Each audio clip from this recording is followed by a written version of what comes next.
김성환의 시사야.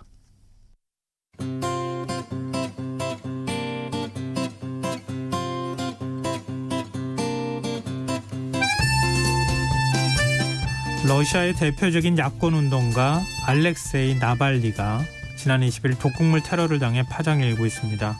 세계 주요 언론들은 독성물질로 정적을 위협해왔던 푸틴 대통령의 수행이 아니냐, 이런 의혹을 제기하고 있는데요. 이번 사건이 국제문제로 비화될 것이다 라고 하는 관측까지 나오면서 지금 독일과 러시아 간 천연가스관 사업에도 영향을 미칠 수 있다는 얘기가 나옵니다. 세계이면 오늘은 알렉세이 나발리 독극물 테러 사건, 그 이면에 숨은 이야기를 살펴보도록 하겠습니다. 외신캐스터 전주현 씨 나와 계십니다. 안녕하세요. 네, 안녕하세요. 네, 오늘은 방송 시작하기 전에 청취자분께서 오늘 방송 시작하자마자 문자를 하나 주셨는데요. 깜짝 놀랐던 내용이에요. 7321님. 대학원 수업 중 중동 정세가 한국 외교에 미칠 영향에 대해 설명해보라는 질문을 받았는데요. 순간 이스라엘과 일부 중동 국가들 간의 수교가 갖는 의미와 파장에 대해 전주현 외신캐스터께서 해주신 말씀이 떠올라 제법 구색 갖춘 대답을 할 수 있었습니다. 교수님께서 A+라며 칭찬도 해주셨답니다. 어떡하죠? 김성환의 시사야독을 톡톡히 보게 됐네요. 감사 인사 꼭 전해주세요. 이런 문자 보내주셨어요. 7321 너무 감사합니다. 제가 너무 뿌듯하네요. 지금 세계이면 시간 들으시면 학교 수업에서도 A+ 맞으실 수 있습니다. 저도 별로 그렇게 받아본 적이 없는. 와, 너무 감사합니다. 오늘도 좀 잘 부탁한다는 의미에서 제가 먼저 문자 읽어드렸습니다.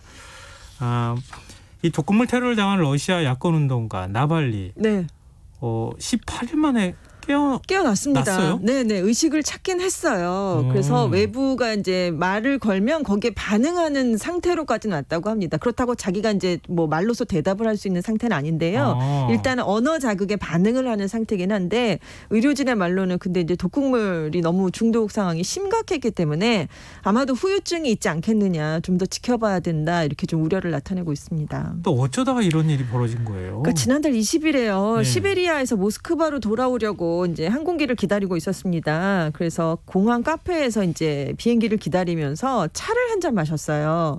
그리고 나서 비행기를 탔는데 비행기 안에서 쓰러져서 의식을 잃었습니다. 그래서 비행기가 모스크바까지 가지 못하고 긴급 착륙을 해서 시베리아 서부 옴스크에 있는 병원으로 후송이 됐어요. 그래서 나발리 측근들은 이 나발리가 유일하게 그날 아침에 먹었던 게 이 차 한 잔이었답니다. 그래서 이 차에 누군가가 독극물을 넣은 것 같다라고 했는데, 당시에 도착하자마자 의료진이 했던 말은 뜨거운 액체를 마셨기 때문에 그래서 독이 더 빨리 흡수된 것 같다, 이런 말을 했었다, 이렇게 얘기는 했는데, 나중에 옴스크 병원 측은 또 독극물은 없었다 이렇게 얘기를 했잖아요. 근데 초기에는 이렇게 얘기를 했다라고 나발리 측근들은 얘기를 하고 있습니다. 그래서 이 얘기를 듣자마자 독일 인권단체들이 독일로 옮겨서 치료를 해야 된다라고 했는데 옴스크 병원 측은 상태가 불안정하니까 안 된다라고 반대를 했었거든요. 근데 이제 독일 의료진이 직접 가서 살펴봤는데 이송이 가능하다라는 판단을 내렸고요. 그리고 이제 가족과 측근들도 독일로 가고 싶다라고 했고, 나발리의 부인이 푸틴 대통령 앞으로 공개 서한을 보냈습니다. 독일 의료진의 도움이 필요하다. 그래서 결국 이틀 만에 독일에 있는 샤리테 병원으로 이송이 돼서 치료를 받아오다가 18일 만인 지난 7일에 혼수 상태에서 깨어났습니다. 근데 이게 지금 독극물이라는 게 어떤 독극물인지 밝혀지긴 했어요? 노비촉이 나왔다라고 얘기를 했죠. 노비촉? 네, 그렇습니다. 그러니까 2018년에요. 영국에서 스크리팔 부녀라고요. 전직 러시아 정보요원이었던 스크리팔이라는 사람과 그 딸이 노비촉에 중독이 돼서 사망에 이를 뻔한 사건이 있었습니다. 그때 러시아 정보요원 측이 이 사람들이 주로 사용하는 문고리에 노비촉이라는 걸 좀 발라놨던 것으로 알려졌어요. 영국이 조사를 했을 때. 그래서 이 사람들이 문고리를 잡았으니까 그걸 통해서 몸으로 이게 퍼지면서 굉장히 이게 신경 중독을 일으키는 건데요. 뭐 구하기도 어렵고 잘 알지도 못하는 화학물질인데 이걸 이런 방식으로 사용했다고 하는 걸 보니까 뭔가 좀 이상하죠. 이런 생각을 하게 된 건데요. 그렇습니다. 나발리가 목숨을 잃을 뻔한 게 이번이 또 처음도 아니라면서요. 아닙니다. 작년 7월에 그가 푸틴 러시아 대통령이요, 유력한 무소속 후보들의 선거 등록을 막은 적이 있습니다. 지방선거에서. 그래서 모스크바에서 수만 명이 모이는 대규모 시위가 발생했어요. 근데 이때 시위를 선동한 혐의로 체포가 됐는데 구치소에 있다가 알 수 없는 화학물질에 중독돼서 굉장한 알레르기성 발작을 일으킨 적이 있습니다. 네. 근데 같은 방에 수감된 다른 5명하고 똑같은 음식을 먹었는데 이 나발리의 몸에서만 이렇게 이상한 알레르기 반응이 심각하게 나타난 거였어요. 네. 그리고 2017년에는 러시아 친정부 운동가가 나발리의 눈에 화학물질을 던지는 테러를 가했었는데요. 이 일 때문에 나발리가 지금 한쪽 눈 시력을 한 80% 정도는 잃은 것으로 알려졌습니다. 대체 나발리가 어떤 사람이길래 이렇게 뭔가 이 독극물로 살해하는 의심을 다 받을 만한 사건들이 연이어 발생했는가 이렇게 궁금하실 것 같아요. 네, 별명이요. 그냥 들으시면 아실 것 같아요. 푸틴 저격수예요. 푸틴 저격수. 네, 그러니까 변호사 출신이고요. 반부패 운동을 해왔는데 네. 최근 10년 동안 13번 투옥됐습니다. 이 정도만 해도 감이 오실 것 같은데요. 대표적인 반푸틴 야권 운동가예요. 주로 인터넷 블로그를 통해서 반정부 활동을 펴왔는데요. 그 푸틴 대통령 측근들의 부정부패 의혹을 굉장히 집요하게 파헤쳤던 것으로도 유명하고요. 네. 그리고 지금 푸틴 대통령이 지지한 후보에게 공개적으로 2013년에 모스크바 시장 선거에 도전을 했는데 굉장히 뒤늦게 출마했는데도 27%의 지지를 얻었습니다. 그래서 선거에서는 졌지만 사실상 나발리가 압도한 것이다라고 전문가들은 평가를 했었던 인물이고요. 제일 크게 알려진 사건은 이겁니다. 2017년에 푸틴 대통령의 후계자로 불렸던 메드베데프 당시 총리의 부정축제를 폭로한 적이 있어요. 근데 이게 굉장한 반향을 일으켰습니다. 아주 러시아 국민들이 폭발적으로 관심을 보이면서 굉장히 수만 명이 참가한 반정부 시위가 잇따라 열린 거예요. 그래서 결국 이 메드베데프가 지지율에 굉장한 타격을 입고 올해 초에 사퇴를 했습니다. 네. 거의 정계 은퇴를 한 거나 마찬가지처럼 이렇게 사퇴를 했을 정도니까 푸틴 대통령이 자기 후계자라고 생각했던 사람도 탈락을 시키는 거잖아요. 그렇기 때문에 사실 이 사람이 무슨 정식 선거를 얻어서 푸틴 대통령을 누르고 대통령이 될 수 있다. 이 정도는 아니죠. 그 정도는 아니지만 굉장히 푸틴 대통령이 심기를 거스르게 할 수밖에 없는 계속 이렇게 신경이 쓰이는 그런 인물인 거는 뭐 사실상 맞습니다. 그런 인물인데 네. 일종의 뭐 반푸틴 인사라고 볼 수 있는데 반푸틴 인사가 자꾸 이런 테러 당한다 이런 얘기가 나오니까 네. 자연스럽게 뭐 푸틴 대통령 그런 거 아니야? 이런 얘기가 그렇죠. 나오는 거죠. 왜냐하면 러시아가 9월 11일부터 13일까지 지방선거를 치렀어요. 물론 여당이 압승을 이번에도 거뒀습니다. 그런데 이제 코로나19 때문에 경제가 안 좋았잖아요. 그래서 여당에 대한 지지도가 떨어질 수 있다는 관측이 나오고 있던 상황에서 계속해서 또 나발리가 지방 쪽에 가서 그 여당 인사들의 부패라든가 이런 거를 좀 취재하고 그런 일을 지금 계속 벌여왔던 그런 상황이었어요. 네. 그래서 지금 또 더군다나 이웃국가 구소련 국가였죠. 벨라루스에서 반독재 시위가 지금 계속해서 이뤄지고 있습니다. 그래서 이게 푸틴 대통령을 긴장시켰다 이런 해석도 나오고 있는데요. 왜냐하면 이렇게 독재자 이게 유럽의 마지막 독재자잖아요. 루카셴코 벨라루스 대통령이 독재자가 지배하는 국가에서도 국민이 목소리를 낼 힘을 가지고 있다는 걸 이 벨라루스 시위가 보여줬다는 거죠. 그래서 이 여파가 러시아에게도 미치지 않겠는가라는 긴장을 푸틴 대통령이 갖게 했을 수 있다 이런 생각을 한 겁니다. 근데 푸틴 대통령에게는 반대로 뭐 나발리를 제거할 만큼 무리수를 둘 여력이 없다라면서 푸틴 대통령은 아니다라는 주장도 나왔는데요. 정치 전문 매체 포린폴리시가 지금 뭐 여러 굵직한 불안 요소가 덮친 상황에서 푸틴 대통령이 왜 이렇게 무리하게 정치적 모험을 하겠느냐 이렇게 얘기를 했는데요. 러시아 인터넷 일부 언론이라든가 서방 전문가들은 지금 크렘린의 의중을 좀 주관적으로 해석한 부패 관료들 일단의 정보기구에서 주도했을 가능성도 있다 이런 얘기를 지금 하고 있습니다. 왜냐하면 이제 지방선거를 앞두고 지방의원들이 비리에 관한 자료를 수집했었으니까 그쪽에서 이렇게 테러가 발생했을 수도 있다 이런 얘기가 지금 여러 군데서 나오고 있습니다. 그럼 만약에 푸틴 대통령이 배우라고 하면 네. 독일로 가서 치료받게 하도 안 했겠죠. 그건 또 모르는 거니까요. 왜냐하면 이게 또 독이 없어지도록 시간을 좀 끌다가 보낸 거기 때문에 이틀 정도 있다가 보냈잖아요. 그래서 또 그러지 않을 수도 있다 뭐 이런 얘기도 있고 지금 여러 가지 얘기가 나오고 있는데 아무튼 러시아 정부는 우리랑 상관이 없다 이렇게 나오고 있습니다. 참, 그 부분 하여튼 명확한 뭐 증거라고 얘기할 만한 건 그렇습니다. 없고 지금 뭐 음모 수준의 얘기들이 좀 오고 가고 있는 것 같은데요. 근데 노비초 여기에 만약에 사람이 중독되면 어떤 증상이 나타나는 거예요? 30초에서 2분 사이에 동공이 수축되고요. 호흡곤란, 구토, 발작의 증상을 보이다가 의식을 잃고 사망하게 된다고 합니다. 김정남 암살에 사용됐던 독가스가 VX 가스잖아요. 신경가스. 근데 네, 이거보다 화학 무기로 많이 사용되는 네, 거예요. 근데 그때도 굉장히 빨리 사망했잖아요. 네. 근데 그 가스보다 5배에서 8배나 강한 독성을 갖고 있는 물질입니다. 액체 형태인데요. 고체로도 만들 수 있어서 운반하기도 쉽고요.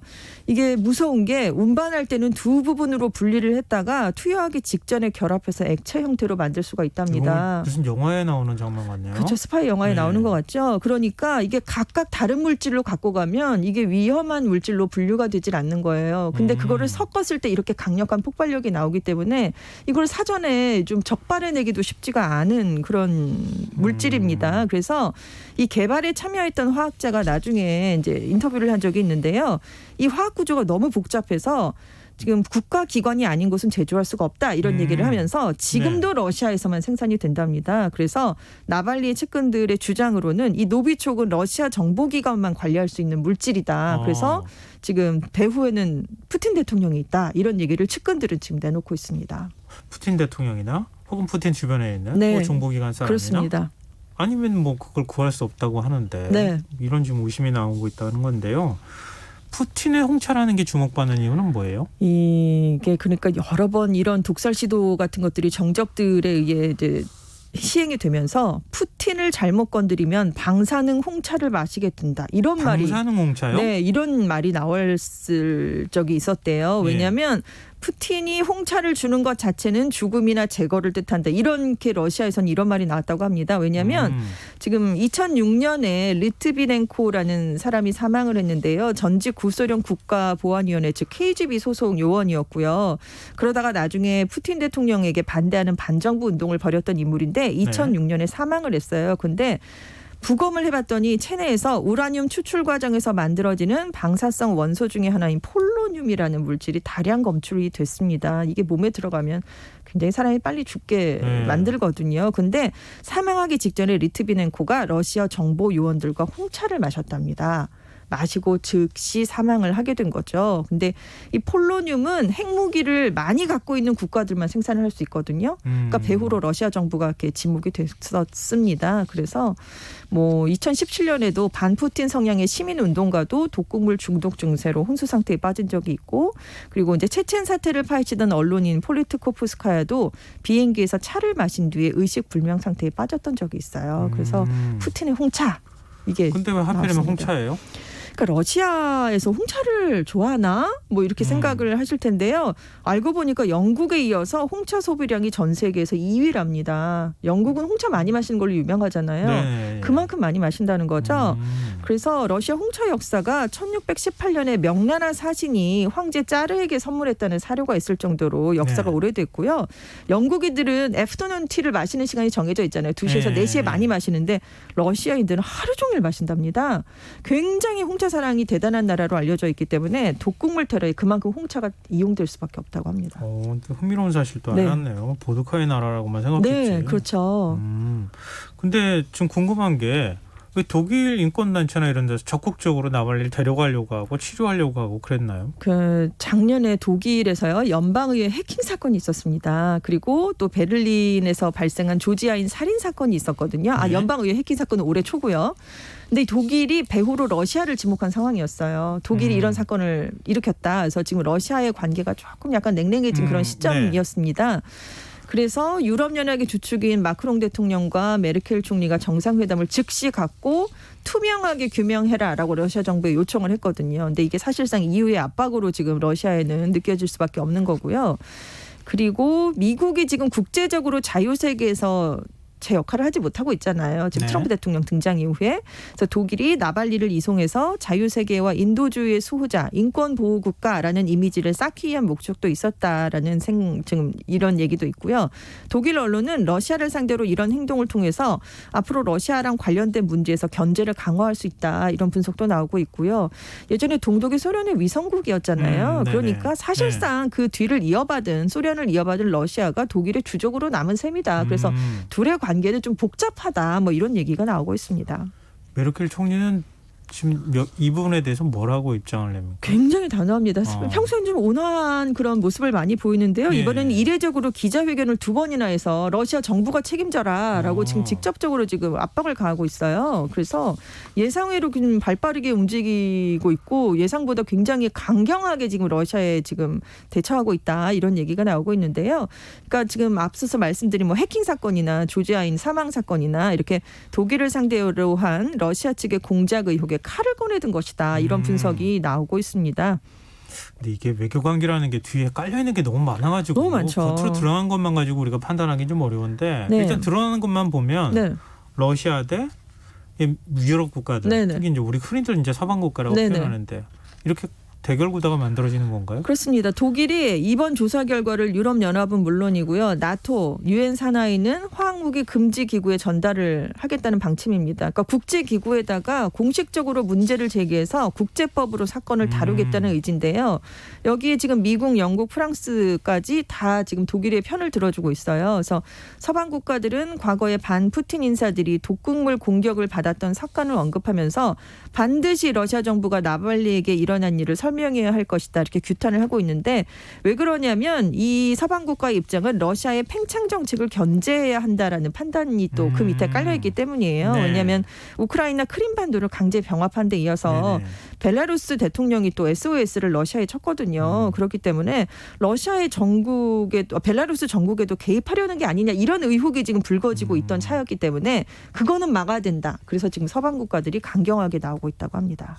서방 국가들은 그런데 네. 러시아 내부 국민 여론이나 이런 건 어때요? 그러니까 반정부 시위가 일어나야 될 것 같고 네. 제가 말씀드린 뭐 지난 주말 사이에 지금 지방선거가 치러졌는데 거기서 민심이 좀 나와야 될 것 같았는데 전혀 그런 움직임이 일지 않고 있어요. 지금 여당이 뭐 압승을 거뒀고 지금 반정부 시위도 없습니다. 그래서 굉장히 잠잠하고요. 지금 신중하게 그냥 바라보고 있다 뭐 이런 입장으로 해석이 가능한데요. 왜냐하면 러시아의 사회 구조적인 특성을 좀 이해해야 된다 이런 얘기가 나오더라고요. 네. 왜냐하면 언론 자유가 그렇게 높지 않습니다. 지금 그래서 유튜브 같은 SNS를 통한 반부패 투쟁으로 나발리가 명성을 얻었는데 왜냐하면 공식 언론들은 다 정부의 통제하에 있기 때문에 네. 그런 언론을 통해서는 러시아 시민들이 실체적인 진실에 접근하는데 한계가 있을 수밖에 없습니다. 그리고 러시아 사람들이요. 국가를 운영하는 관료, 집권 엘리트들 대부분은 부패했다. 야당은 무기력하다. 이렇게 보고 있고 정치인들에 대한 불신 비율이 굉장히 높답니다. 그러니까 아예 무관심해져 버리는 그런 상황이 발생하고 있는 거죠. 그리고 구소련이 붕괴되면서 굉장히 고통스러웠거든요. 네네. 네, 혼란스러웠고 그래서 러시아인들은 자유와 민주주의보다는 안정과 질서를 우선순위에 두는 그런 성향을 좀 보고 있답니다. 그리고 가장 중요한 점이 정보기구에 대한 공포심이 굉장히 많다고 해요. 그러니까 함부로 자기의 의사를 표현했다가 지금 어떤 일을 당할지 모르니까 좀 두려워하고 있다. 뭐 이런 얘기가 나오고 있습니다.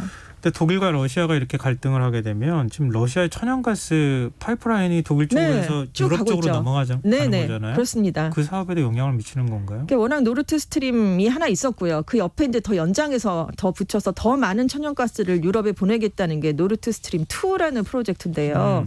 러시아 서부 나르바에서 출발해서 발트해를 지나서 독일 북부까지 이르는 1225km에 이르는 해저 가스관 건설 공사입니다.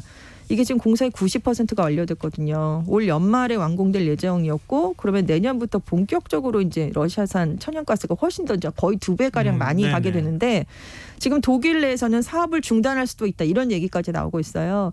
처음에는 메르켈 총리가 중단할 뜻은 없다. 사업은 사업이고 나발리 테러는 테러다 이렇게 나왔거든요. 그런데 독일 여야가 다 지금 여기에 반대하고 있습니다. 바로 중단해야 된다. 그래서 러시아에 좀 강경하게 나가야 된다. 이런 얘기가 나오고 있는데 문제는 이게 독일 정부에 대한 경제적 이익이 노르트 스트림 2에 굉장히 많이 걸려 있거든요. 근데 왜 이 얘기 나오면서 트럼프 대통령 이름이 나와요? 왜냐면요. 독일과 러시아의 이 프로젝트를 계속 비판해 왔어요. 겉으로는 에너지 안보, 러시아산 가스에 의존하면 유럽의 에너지 안보가 지금 걱정된다라고 걱정되는 척을 해줬지만 사실은 미국산 천연가스 수입을 그럼 유럽에서 안 하게 됩니다. 많이 줄어들겠죠. 왜냐하면 러시아에서 오는 게 훨씬 싸고 빠르니까요. 네네. 그래서 이유가 어찌 됐건 에너지 패권을 두고 러시아와 경쟁을 해온 미국만 지금 덕을 보겠다.